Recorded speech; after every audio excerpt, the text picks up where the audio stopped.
কমছে না হামের সংক্রমণ, আরও ৩ শিশুর মৃত্যু। একাধিক হাসপাতাল ঘুরে উদ্বিগ্ন স্বজনরা। শরীয়তপুরে চিকিৎসকের ওপর হামলার ঘটনায় ৬ জন গ্রেফতার। জড়িতদের শাস্তির দাবিতে বিক্ষোভ মানববন্ধন। এবং চুক্তি না হলে ইরানের জন্য খুব খারাপ সময় অপেক্ষা করছে, হুঁশিয়ারি ট্রাম্পের। আলোচনা এগিয়ে নিতে তেহরানে পাকিস্তানের স্বরাষ্ট্রমন্ত্রী। দেখছিলেন ক্রাউন সিমেন্ট সংবাদ শিরোনাম, এবারে বিস্তারিত। গেল ২৪ ঘন্টায় হাম ও উপসর্গে সিলেট, বরিশাল ও রংপুরে আরও ৩ শিশুর মৃত্যু হয়েছে। বাড়ছে আক্রান্তের সংখ্যা। আড়াই দশকের রেকর্ড ভেঙেছে হাম আক্রান্ত রোগীর সংখ্যা। গত ২ মাসে আক্রান্তের সংখ্যা ৫৫,০০০ ছাড়িয়েছে। দেশে হাম পরিস্থিতি এখন চরম উদ্বেগজনক। একাধিক হাসপাতালে ঘুরে বেশ উদ্বিগ্ন রোগীর স্বজনরা। রোগী বাড়ার সাথে সাথে সেবা দেওয়ার প্রস্তুতিও নেওয়া হয়েছে হাসপাতালগুলোতে। ভ্যাকসিন না দেয়া এবং অপুষ্টিতে ভোগা শিশুরাই মারা যাচ্ছে বলে জানিয়েছেন চিকিৎসকরা। হামের প্রকোপ থেকে বাঁচতে অভিভাবকদের আরও সচেতন হওয়ার পরামর্শ দিয়েছেন চিকিৎসকরা।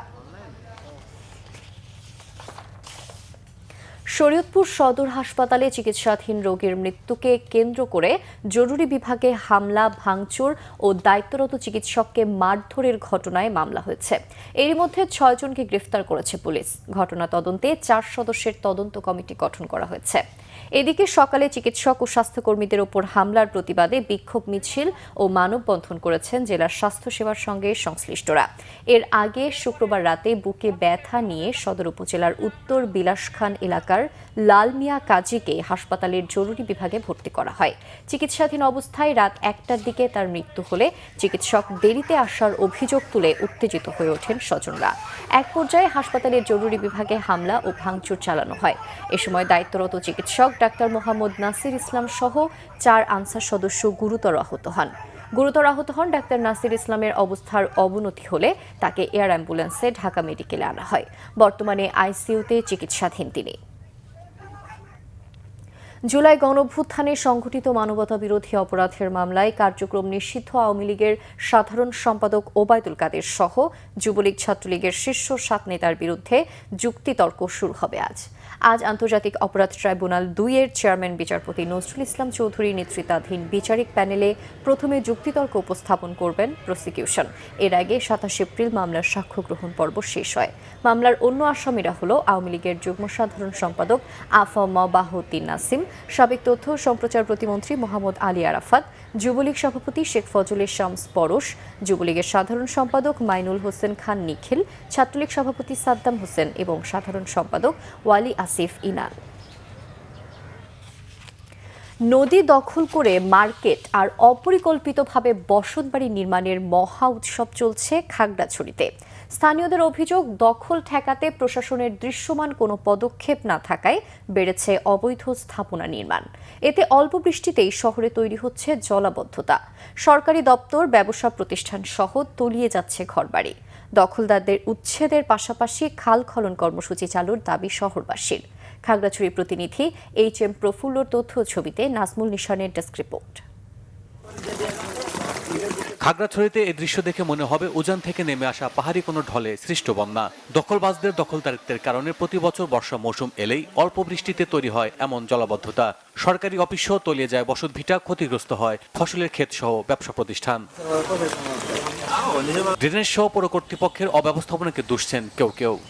বছরে 2বার কি 3বার আমরা এতে পানিতে ডুবে যাই আর কি। সামান্য একটু বৃষ্টি হলে আমাদের এখানে যে খাল আছে, খাল ছোটোর কারণে পানি উঠে সেটার মতো এই যে রোডঘাট, ফার্নিচার আমাদের সবকিছু নষ্ট হয়ে যায়। এই খালটা খনন করে যারা অবৈধ দখল ওগুলো উচ্ছেদ করে নাব্যতা ফিরে হোক। এদিকে প্রকাশ্য দিবালোকে প্রভাবশালীর একটি মহল আইনকে বৃদ্ধাঙ্গুলি দেখিয়ে নির্মাণ করে চলেছে শপিং মল, ব্যবসা প্রতিষ্ঠান।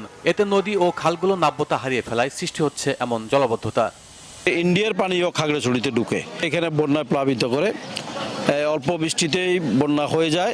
একমাত্র উত্তরণের পথ হলো একটাই, যে এই নদী, ছড়া, খাল যা রয়েছে, যেগুলা দখল হয়েছে, এগুলা দখল মুক্ত করতে হবে। এমত অবস্থায় ধীরে ধীরে শহরটি বসবাসের অযোগ্য হয়ে পড়েছে বলে মনে করছেন অনেকেই।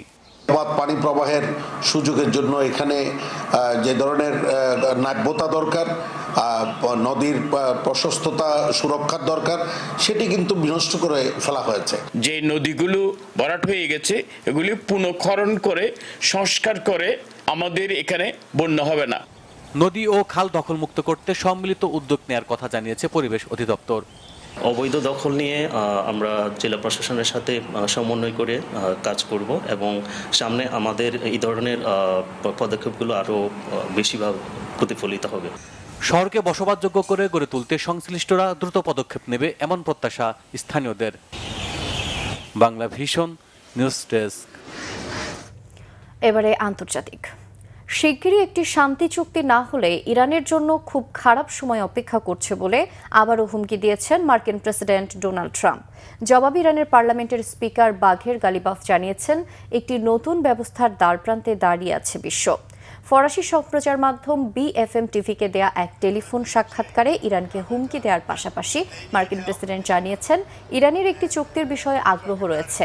একদিন আগে শনিবার ইরানের পররাষ্ট্রমন্ত্রী আব্বাস আরাগচি জানিয়েছেন যুক্তরাষ্ট্রের প্রস্তাবিত শান্তি আলোচনায় আগ্রহ থাকলেও ওয়াশিংটনের প্রকৃত উদ্দেশ্য নিয়ে সন্দেহ রয়ে গেছে।